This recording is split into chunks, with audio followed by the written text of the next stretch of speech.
I voted for Warren, my husband voted for Sanders, and I feel betrayed. Voting for a progressive woman felt like a chance so rare that it caused me to fume at my own husband for making a different decision. This entire article is gold. I don't even need to comment on it. Ever since Elizabeth Warren dropped out of the presidential race, I've been mad at my husband. Just a week earlier, 2 canvassers for Bernie Sanders had shown up at our door with flyers. "We're Warren people," my husband told them, something I later joked was the most romantic thing he'd ever said. But in the days leading up to Super Tuesday, when our state of California hosted its primary, I watched him grow more and more agitated about the possibility of Joe Biden, a candidate who was not progressive enough for either of us, become the nominee. So for the first time in the 8 years I've known my husband, we voted differently. I voted for Warren, and he cast his ballot for Sanders. All primary season long, I'd smugly listened while several other friends in heterosexual marriages complained about their husbands not taking Warren seriously. As they told it, their husbands seemed convinced that Sanders had a more radical vision for the country's future, and that he was less willing to compromise his ideas to get things done. Yeah, you mean the factually correct information that he had a more radical vision. Warren backed off on the super PAC money acceptance and on M4A during her fucking primary. Imagine what she would back off on while confronted with a fucking Republican Senate, dude. Jesus Christ. But the promise of compromise and collaboration is what attracted so many of my friends to Warren in the first place. Yes, compromise and collaboration with the Republican Party, a known effective strategy for getting progressive laws pushed through Congress. They saw her willingness to work with others as a strength and grew frustrated trying to explain to their husbands why they thought this pragmatic, measured approach was a better way to meet many of the same goals. Imagine how fucking, what is this? It's like the opposite of cum brain, like schlick brain. I don't know. There's some sort of deadened, like it's not, it lacks, the rawness, the almost appreciable stupidity of the cum brain. There's some like lib fem virus, dry brain. I don't know. Listen, there's a lot. I don't know what's going on with the brain here, but I do know one thing, and that is that if the Obama presidency taught us anything, I mean anything, it is that compromise is not an effective way of getting your shit pushed through into law. You know what just happened? Literally today. This literally happened today. The Republicans convinced Democrats to water down a coronavirus emergency response bill to the point now where it affects about 20% of American workers. And then, when it came time to vote, 40 Republicans voted no on it anyway. The Dems compromised on a bill the Republicans were going to vote no on anyway. And now if you're a large business, of course it protects the large businesses. You have no obligation whatsoever to make these concessions to your workers. And how Obama took a Heritage Plan Foundation for healthcare, his Obamacare, the Affordable Care Act, which literally all it did was just open a fucking marketplace so that so people could shop around for insurance outside of their fucking work, and also force every American citizen to get healthcare, like no matter what. That's it. And Obama compromised on it, and then the Republicans didn't vote on it anyway.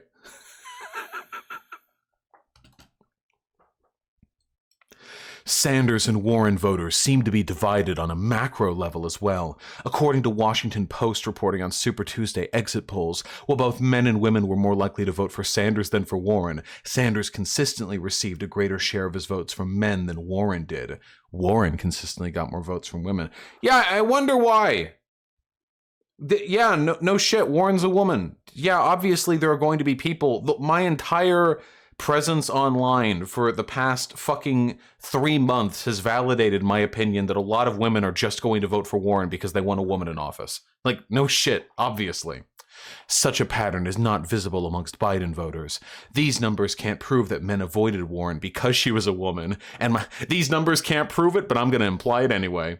And my friends' husbands insisted they preferred Sanders for substantive policy reasons. My husband, I had thought, understood without me having to explain that Warren not only represented— what a fucking whipped husband, dude. I thought my husband knew without me having to say that he'd better vote for Warren. Warren not only represented the promise of the country's first female president— sorry, don't care— but also had a plan for all the issues that mattered to us, such as gun control and universal child care. I'm sorry. Did Sanders not also have policies on gun control and universal child care? I'm pretty sure his policies on universal child care were actually quite a bit more radical than Warren's. So it isn't an issue. It's not a policy issue then. Notice how she can't— this person, she can't bring up a substantive policy difference like, oh, well, I liked Warren because of this set of policies. Because to actually examine the policies is to show that Sanders blew Warren the fuck out in every conceivable way. No arguments have been yet made except for Warren being more willing to compromise with Republicans. What an asset. When he voted for Sanders, even though he told me he still thought Warren would make the best president, I felt an irrational sense of abandonment. I wonder whether he and voters like him had cost Warren the nomination. Third place in her own state. Third place in her own state. If only it wasn't all those men who secretly knew Warren would be the best president but voted for Sanders because of electability?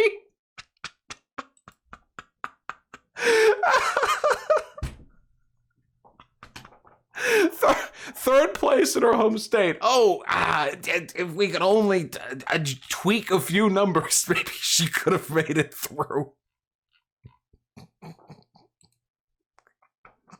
I just inhaled my saliva. Shit. This is some good shit. On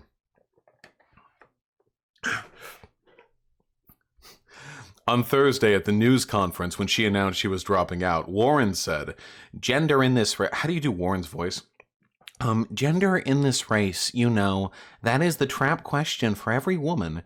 If you say, yeah, there was sexism in this race, everyone says, whiner. And if you say, no, there was no sexism, about 1 billion women think, what planet do you live on? Was that it? Was I her voice isn't that high? I try my— listen, okay, I'm not a fucking voice actor. Patricia Fancher was a Sanders voter in 2016, but voted for Warren on Super Tuesday.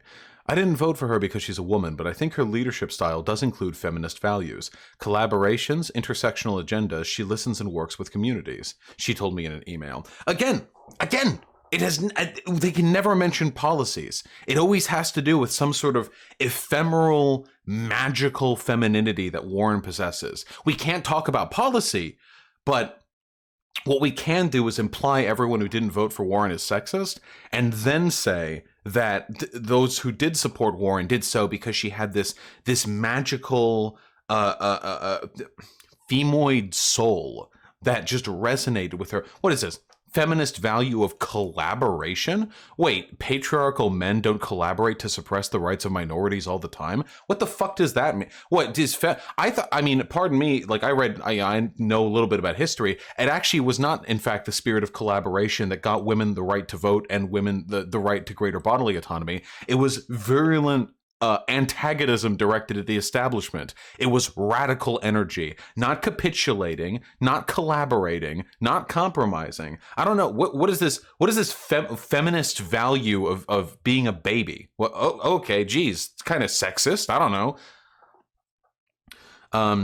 Fancher's husband, though, was a Sanders supporter through and through. Fancher said her husband recognized what Warren faced. He knows on an intellectual level that sexism is real and it hurts women, she wrote. But I was never able to convince him that acting in solidarity with a woman candidate with a strong feminist agenda could be a vital way to resist the sexism that informs so much of our lives. Again, no policy. I couldn't convince him that voting for a woman magically made feminism real, folks. I'm sorry. I don't know. My husband just wasn't receptive to this incredibly convincing argument where I told him to ignore policy and just to put somebody who has tits into the White House. And that I mean, what better represents the spirit of feminism than elevating women for no reason other than their gender identity and doing so at the expense of actual radical change for women? You know, now that's a spicy meatball right there, my friends. During the 2016 primaries, I too loved Sanders' plan for free healthcare and college tuition more than I loved the symbolism of voting for a woman. This bitch makes $200,000 a year. There is no fucking way that somebody who struggles with real human problems would ever juxtapose policy decisions that could help the poor with the symbolism of voting for a woman, dude. But in Warren's 2020 bid, I saw that choice collapse. I wouldn't just be voting for a woman, but a woman who had radical ideas until she compromised on them, and a practical plan for how to carry them out by compromising on them until they're no longer radical. Not just a female candidate, but one whose campaign platform also felt feminist to me. Atima Amara, a political strategist who trains and consults with women candidates, saw Warren's campaign centering women. No policy, folks, just the gender of who they get involved. More female drone pilots. Hey, do you think that Hillary Rodham Clinton effectively utilized girl power when she abused her conflict of interest, both as the first lady of Arkansas and as a corporate lawyer, taking hundreds of thousands of dollars from government contracts? Do you think she effectively utilized girl power when she voted for the Iraq War? Girl boss, queen, slay. I tell you, it was very, very girl power for me when Warren campaigned on a platform of radical, you know, in addition to other things, Medicare for all, and then backed out of it. And I thought, oh man, when she became the single largest super PAC recipient in the entire Democratic primary, oh God, that was so girl boss. Damn. You know, a queen like that only comes around once in a lifetime.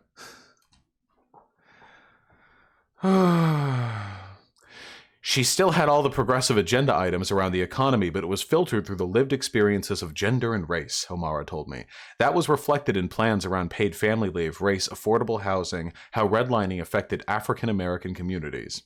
I know Warren wasn't perfect, but neither were the other candidates, and she seemed willing to learn from her mistakes.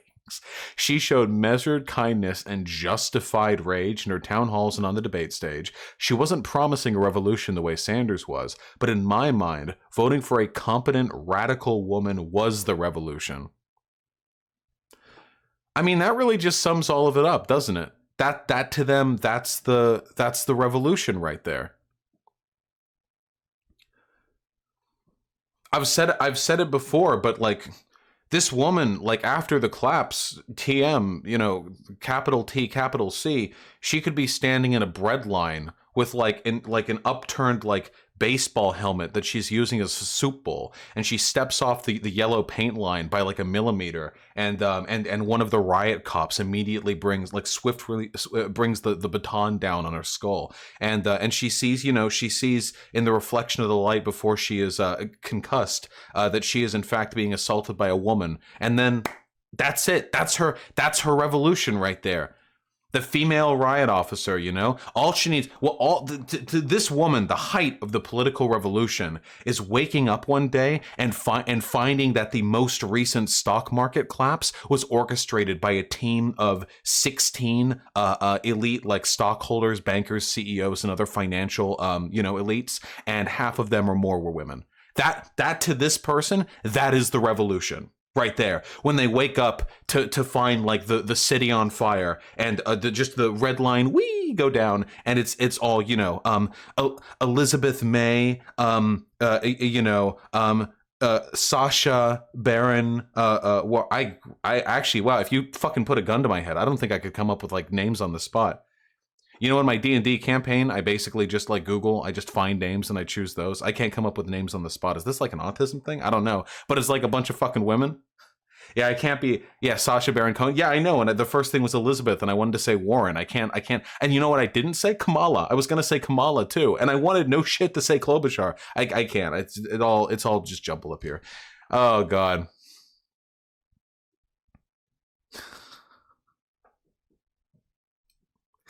You can, I mean, if you want to, you can read this whole fucking article. It's on The Atlantic. I voted for Warren. It's phenomenal because every single paragraph is a rephrase of the same two sentences, which is leaving aside the policy. I'm just upset that the people around me didn't like women as much as I liked women. That's it. That's the entire, every paragraph is a fascinating, I mean, after we voted, I told him I was upset the Democratic Party had not prioritized a woman and or person of color, and that he didn't support a woman with a real shot at the nomination, a candidate he loved when he mattered. Hey, really quickly, 20 of the people who act like that, like Sanders is just like an old white man, really quickly, okay? Jews are responsible for, by far and away, are not responsible for, the victims of far more hate crimes than any other group proportional to their demographic numbers. It's insane. Like the amount of hate crimes that they're subjected to is like proportional to how much of the population they make up, like 10 or 15 times. It's insane. So to suggest that Bernie Sanders is like a just like another like old white dude. He's a minority of the highest order right now. Yeah, Jews are like the OG victim of hate crimes. That goes back, I mean, if you want to go back really far, it'd be like Christians in the Roman Colosseum, you know. But over the past like millennia, yeah, it's pretty much, Jews have been like some of the worst, recipients of systemic discrimination. So when people pull this bullshit like, I was upset the Democratic Party hadn't prioritized a woman or a person of color, fuck off with that, dude. I'm sorry, I hate to play Oppression Olympics, but if they're going to cynically weaponize Oppression Olympics to the detriment of a person who belongs to probably the most socially marginalized group of people, at least when it comes to how frequently they're subjected to hate crimes, and nowadays we have a resurgence in white nationalism, then fuck off with that. Anti-Semitic. Just so we know, anti-Semitic. Ellen O'Connell Whittet? God, what a name. God, what a name. One article. Is the author of the forthcoming memoir, What You Become in Flight. I'm sure it'll be riveting. Anti-Semite. What are you going to do, folks? The heartbreak of watching Warren be punished for her ambition was familiar to me after the 2016 election, in which Hillary Clinton had suffered similar scrutiny. That's what went down back in 2016. Hillary was truly punished for her competence. That was really what was being put on trial there. It was Hillary's effectiveness that really led to her downfall, and not the fact that she is a deeply corrupt and widely hated candidate with a long history of comparatively conservative values, of compromise, and of abuses of power. What is unfamiliar is the loneliness I feel in my grief. Something I haven't been able to share with the person closest to me because the different choices we made this time. Holy shit, how fucking bad does your marriage have to be if you can't share these feelings with your husband? I mean, these feelings are stupid, but what, like he came back from the fucking voting booth or he mailed in like a ballot and it was for Sanders and she looks at him and she just starts crying and she can't share her feelings with him? What the fuck are you talking about? Jesus Christ. I thought it was a feminist value to collaborate. Where's your fucking cooperative spirit with your husband? Jesus. Instead, I'm buoyed by group texts with my female friends who know how it feels to need the space and time to grieve the forthcoming years in which a woman will not be president. I only hope that the vote I just cast is not the rare chance it seemed, and that whoever the first progressive woman president is, my husband and I can vote for her together. If I ever run for office, I'm coming out as the anti-woman candidate. The suffragette movement and its consequences have been a disaster for the human race, folks. I'm so sorry. I can only read so many of these articles. where a bunch of people ignore policy and just whine because they're mad that the wrong genitals are in office, completely ignoring actual power structures, or the actual way which you resist, institutional discrimination, which is not through putting a woman in office, at least not necessarily. It's through putting an effective, radical feminist in office, which Bernie Sanders is. Warren compromised on everything she did along the path towards the presidency. And while I'm not saying Warren's not a feminist, because I'm sure she is, she's pretty intersectional. Even if I disagree with a lot of the stuff she's done, there's no denying she's a pretty intersectional candidate. The idea that feminism lives and dies on the genitalia of I say genitalia because I'm always confident people who write articles like these are transphobes. I'm so convinced every time I read this essentialist nonsense that it's coming from a TERF. I could be wrong, but one way or another, they really do reduce the process of bringing about radical change to identity politics in a way that hurts people. Do you think Hillary Clinton would have been a good feminist candidate? Not really. She's against gay marriage when it was popular in the circles she ran in. She's never really done much at all to elevate women except for herself, except, at her behest, at her money. There have been multiple books, children's books she's published, now a Hulu documentary where they're trying to make her out to be this iconic, like, feminist, figure who is leading the way forward for women in this country. And she's not. It's cynical, and it paints over real power relations.